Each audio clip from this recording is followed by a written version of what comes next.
मंच पर बैठे हुए हमारे all India SC/ST railway employ association के राष्ट्रीय कोषाध्यक्ष और जोनल प्रेसिडेंट भाई प्रेम सिंह जी, RDSO जोन के zonal president Sanjeev Goyal ji, secretary Subhash Chandra ji, MCF से जोनल सेक्रेटरी देवनाथ निर्मल जी, भाई आर सागर जी, पदम सिंह जी, RC मीना जी, महेश जी, अखिलेश गौतम जी, सुशील कुमार जी,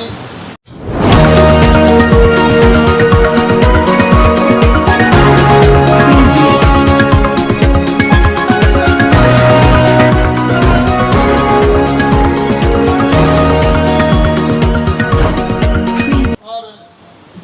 बहुत सारे मेरे सम्मानित पदाधिकारीगण बैठे हुए हैं और अपनी आदरणीय बहुजन गायिका मालती राय जी, बहुत पुरानी परिचित हमारी है। समय बहुत ज़्यादा हो गया और अभी जब मैं खड़ा हो रहा था तो मेरे पीछे से अगर मैं बाबा साहब की डिग्रियां गिनाना शुरू करूं तो मैं समझता हूँ 2 मिनट से ज़्यादा समय हो जाएगा। तो मैं समय ज़्यादा न लेते हुए ये आज all India SC/ST railway employ association का कार्यक्रम जो CNW आलमबाग के द्वारा मनाया जा रहा है और जिसमें all India SC/ST railway employ association की तमाम जो हमारी लखनऊ मंडल है, एनी रेलवे है, ब्रिज वर्कशॉप है, लोगो वर्कशॉप है, स्टोर है, सभी साथियों ने इसमें भाग लिया। ये बाबा साहब डॉक्टर भीमराव अंबेडकर की जयंती का कार्यक्रम 131वां जो हमारे CNW शाखा में मनाया गया। मैं समझता हूँ कि इससे पहले कोविड में 2 साल निकल गए, हमारे कोई कार्यक्रम नहीं हो पाया, लेकिन आज का ये कार्यक्रम काफी अच्छे ढंग से और आपने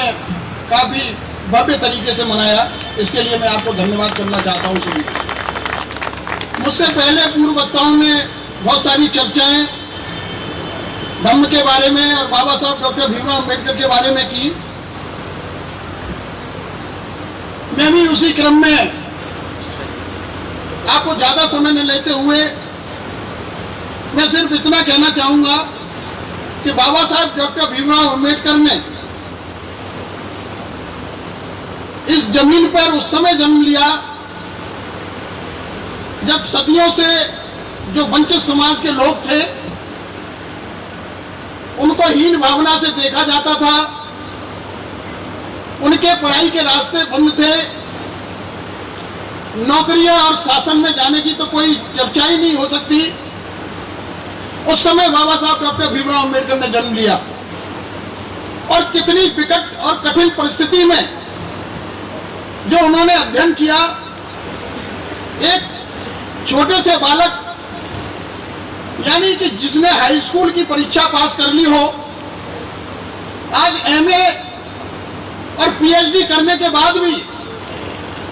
हमारे बहुत सारे पढ़े लिखे लोग उस यूनिवर्सिटी का नाम नहीं जानते होंगे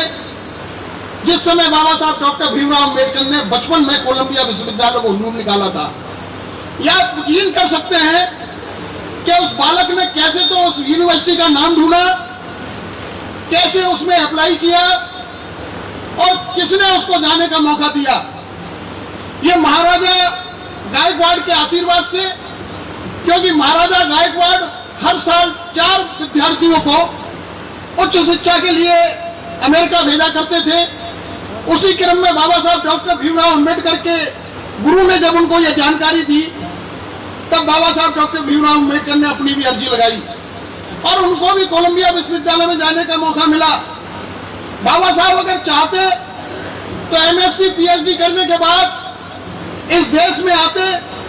और जिस तरीके से महाराजा गायकवाड़ के साथ उनका एग्रीमेंट था 10 साल नौकरी करने के बाद में अपने परिवार का पालन पोषण करते। बाबा साहब डॉक्टर भीमराव अंबेडकर ने यह कभी सोचा नहीं होगा उस समय कि मैंने पीएचडी की डिग्री हासिल करने के बाद अगर मैं देश में वापस जाऊंगा तो मेरे साथ वही व्यवहार होगा जो 55 में दाखिला देने के समय हुआ था। जैसा कि मेरे पूर्व वक्ता ने कहा कि बाबा साहब डॉक्टर भीमराव अंबेडकर को जब बालक थे उस समय स्कूल में उनको जो दाखिला दिया गया शर्तों के आधार पर दिया गया। जो आम बच्चे पढ़ते हैं वो बैठ के पढ़ेगा नहीं, अपनी टाट या बोरी बैठने के लिए लेके आएगा, और जहां हम बच्चे खेलते हैं वहां खेलेगा नहीं, और जिस नल से आम बच्चे पानी पीते हैं उस पानी को पिएगा नहीं। कभी बाबा साहब ने सोचा नहीं होगा कि पीएचडी करने के बाद मेरे साथ में इस तरीके का व्यवहार पुनः किया जाएगा। लेकिन महाराजा बड़ौदा की रियासत में ऐसा हुआ। बाबा साहब डॉक्टर भीमराव अंबेडकर की डिग्रियों को अलग रख करके उनको अछूती समझा गया और उनका असम्मान किया गया। उस समय बाबा साहब डॉक्टर भीमराव अंबेडकर ने कसम खाई थी कि मैं इस देश के दबे कुचले वंचित लोगों को सम्मान दिलाने के लिए काम करूंगा, मैं किसी राजे रजवाड़ी की नौकरी अब करूंगा नहीं। और बाबा साहब ने कभी किसी की नौकरी नहीं की। आपने देखा होगा कि बाबा साहब डॉक्टर भीमराव अंबेडकर ने अपने जीवन काल में 32 डिग्रियां हासिल की, 9 भाषाओं को उनको ज्ञान था। और इस देश में जब अंग्रेजों के जाने की बात आई तो जिस तरीके से पूर्व वक्ताओं ने बोला कि इस देश में कोई भी ऐसा आदमी नहीं था कि जो इस देश के विधान को लिख पाता या इस देश के संविधान को लिख पाता कि यह देश चलेगा किस तरीके से। बाबा साहब डॉक्टर भीमराव अम्बेडकर अकेले ऐसे विद्वान थे जिन्होंने इस देश का संविधान लिखा, और एक ऐसा संविधान कि जैसे मेरे बीपी अशोक जी बता रहे थे कि ज्यादा से ज्यादा लाइफ 2 साल या 3 साल होती है, लेकिन बाबा साहब के दिए हुए संविधान से जिस देश के अंदर हर 10 किलोमीटर के अंदर भाषा बदल जाती हो, हर 10 किलोमीटर के अंदर धर्म परिवर्तन होता हो, और हर जगह विभिन्न प्रकार के धर्म हो, बाबा साहब डॉक्टर भीमराव अम्बेडकर के दिए हुए संविधान से ये सारा देश आज एक सूत्र में बना हुआ है। जब बाबा साहब डॉक्टर भीमराव अम्बेडकर ने संविधान लिखा था उस समय और भी देशों के संविधान लिखे जा रहे थे। आज उन देशों की रसिया की हालत देख लीजिए, आज पाकिस्तान की हालत देख लीजिए, या किसी और देश श्रीलंका की हालत देख लीजिए, सभी देशों की हालत ऐसी है। लेकिन बाबा साहब डॉक्टर भीमराव अम्बेडकर के संविधान में आज एक सूत्र में सब लोग बंधे हुए हैं। ये बाबा साहब डॉक्टर भीमराव अम्बेडकर की देन है। दोस्तों, बाबा साहब डॉक्टर भीमराव अम्बेडकर को जिस क्षेत्र में भी मौका मिला उन्होंने अपनी कर्तव्यनिष्ठा और मेहनत के आधार पर अपनी काबिलियत दिखाई उस क्षेत्र में। जैसा कि मेरे पूर्व वक्ताओं ने बताया, चाहे वो बांधों की बात हो, चाहे वो बिजली की बात हो, चाहे वो कृषि की बात हो, या किसी भी क्षेत्र में बाबा साहब डॉक्टर भीमराव अम्बेडकर को मौका मिला उन्होंने अपनी प्रतिभा दिखाई और उसमें महारत हासिल की। बाबा साहब डॉक्टर भीमराव अम्बेडकर को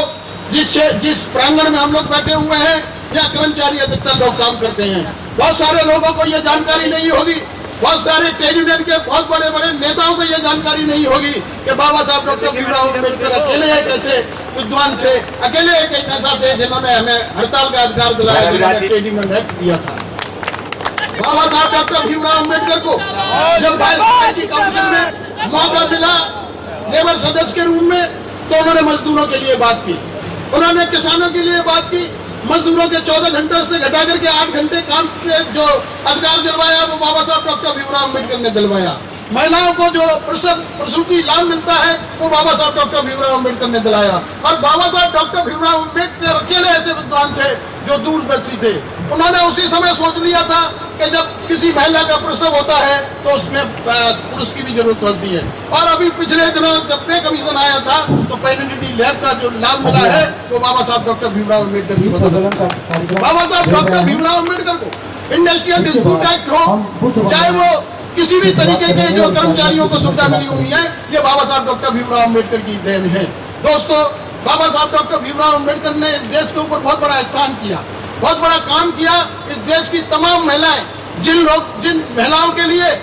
पूर्व के जो कवि या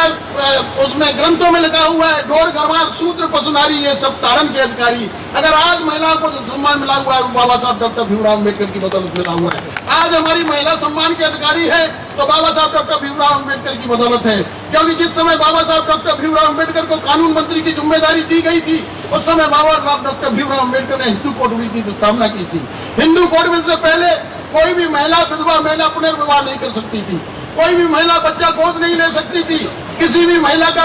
पिता की प्रॉपर्टी में या पति की प्रॉपर्टी में कोई हिस्सेदारी नहीं थी। ये बाबा साहब डॉक्टर भीमराव अम्बेडकर ने हिंदू कोड बिल में दिया कि महिला गोद ले सकती है किसी बच्चे को, महिला अगर विधवा हो जाए तो पुनर्विवाह कर सकती है। ये बाबा साहब डॉक्टर भीमराव अम्बेडकर की देन थी। दोस्तों, बहुत सारी चीजें ऐसी हैं, जैसा कि मेरे सतीश चंद्रा जी राजेश चंद्रा जी बता रहे थे कि बाबा साहब डॉक्टर भीमराव अम्बेडकर की प्रतिमा कोलंबिया विश्वविद्यालय में लगी हुई है, जर्मनी में लगी हुई है, जापान में लगी हुई है। All India SC/ST railway employee association एकमात्र ऐसा संगठन है जिसने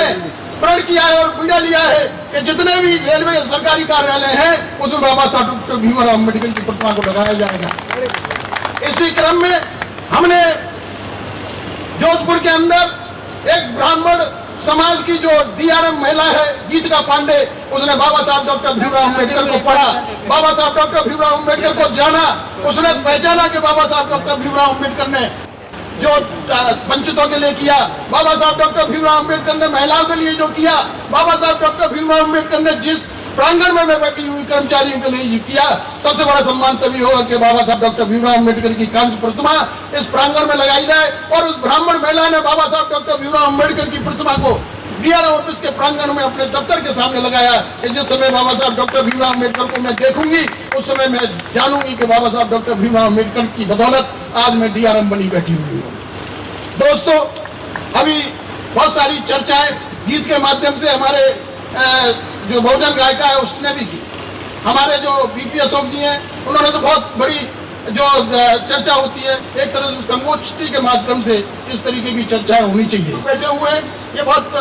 अच्छी बात है कि all India SC/ST railway employee association जिस प्रांगण में कार्यक्रम कर रही है उस प्रांगण के लोग आज भी बाबा साहब डॉक्टर भीमराव अम्बेडकर को सम्मान दिलाने के लिए यहाँ पर बैठे हुए, उनको याद करने के लिए यहाँ पर बैठे हुए। और मैं ये भी बताना चाहता हूँ,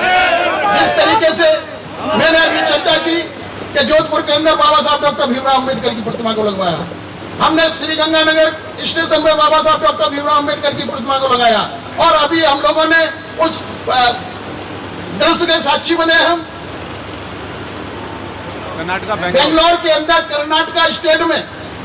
जो DRM ऑफिस है और जो बेंगलोर स्टेशन है, कभी आप बेंगलोर में जाएंगे तो आप देखेंगे एक बहुत बड़ी कांस्य प्रतिमा बाबा साहब डॉक्टर भीमराव अम्बेडकर की लगाई है, और उसका अनावरण वहाँ के चीफ मिनिस्टर बसवराज बोम्मई साहब ने किया, जिसके साक्षी हम और पूरी केंद्रीय कार्यकारिणी बनी थी। वहाँ के जॉन के लोग भी बहुत सारे लोग गए थे। तो ये all India SC/ST railway employee association ने बाबा साहब को सच्ची श्रद्धांजलि, बाबा साहब को जानने के लिए सबसे बड़ी बात वही होगी कि जितने भी सरकारी कार्यालय हैं वो बाबा साहब डॉक्टर भीमराव अम्बेडकर की प्रतिमा को लगाएं, जिससे कि आने जाने वाला समझे कि ये किस व्यक्ति की प्रतिमा, किस महापुरुष की प्रतिमा है। वो पढ़ने का प्रयास करेगा, और जब बाबा साहब डॉक्टर भीमराव अम्बेडकर को पढ़ेगा तो वो ये समझेगा कि उन्होंने वंचितों या दलितों के लिए काम नहीं किया, उन्होंने हर वर्ग के लिए काम किया, हर व्यक्ति के लिए काम किया, हर उस मनुष्य के लिए काम किया जिसको समानता का अधिकार बाबा साहब डॉक्टर भीमराव अम्बेडकर ने दिलाया। क्योंकि बाबा साहब डॉक्टर भीमराव अम्बेडकर ने जो संविधान बनाया, समता, समानता, मानवता के आधार पर बनाया, उसमें किसी को विशेष अधिकार नहीं दिया, उसमें सभी को अधिकार दिया।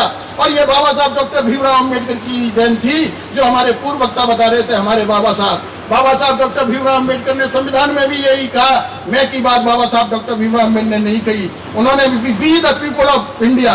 बी द पीपल, हम भारत के लोग, ये भी बाबा साहब डॉक्टर भीमराव अम्बेडकर ने दिया। हम यानी जितने भी रेडी वाले, खोमचे वाले या सड़क पर काम करने वाले रिक्शे वाले हैं, वो सारे इस देश के नागरिक हैं, और सबको समान अधिकार है, सबको वोट देने का अधिकार है, सबको सरकार चुनने का अधिकार है। तो दोस्तों, ज्यादा समय न लेते हुए मैं धन्यवाद देना चाहूंगा अपनी जो ये CNW कार्यकारिणी को, सभी आयोजकों को, जितने भी हमारे जो आयोजक के लोग बैठे हुए हैं, जिसमें हमारे इलेक्ट्रिक वर्कशॉप के लोग हैं, ब्रिज वर्कशॉप के लोग हैं, आपके स्टोर के लोग हैं, सारी हमारी धनवंतरी मैडम बैठी हुई हैं। मैं तो ये कहूँगा, राजेश जी, आप जोनल कार्यकारिणी की एकमात्र महिला सदस्य हमारे बीच में, उसका सम्मान कराना भूल गए। ये बाबा साहब डॉक्टर भीमराव अम्बेडकर की बदौलत यहाँ बैठे हुए हैं, हम लोगों को भी इनका सम्मान करना चाहिए। और बाबा साहब को सच्ची श्रद्धांजलि तभी होगी जब हम अपनी बहनों और महिलाओं का सम्मान करें। इस बात के साथ मैं सभी को धन्यवाद देना चाहूँगा और अपनी वाणी को विराम देना चाहूँगा, क्योंकि मुझे पता है, आप लोगों को भी पता है कि जब मैं बोलना शुरू करता हूँ तो बोलता ही रहूँगा, क्योंकि कर्मचारियों के ऊपर कोई चर्चा नहीं कर पाया और मैं एसोसिएशन के ऊपर कोई चर्चा नहीं कर पाया। बहुत सारे लोग मेरे अभी गाड़ी पकड़ने के मूड में, तो मैं अपनी वाणी को विराम देते हुए धन्यवाद। जय भीम, जय भारत।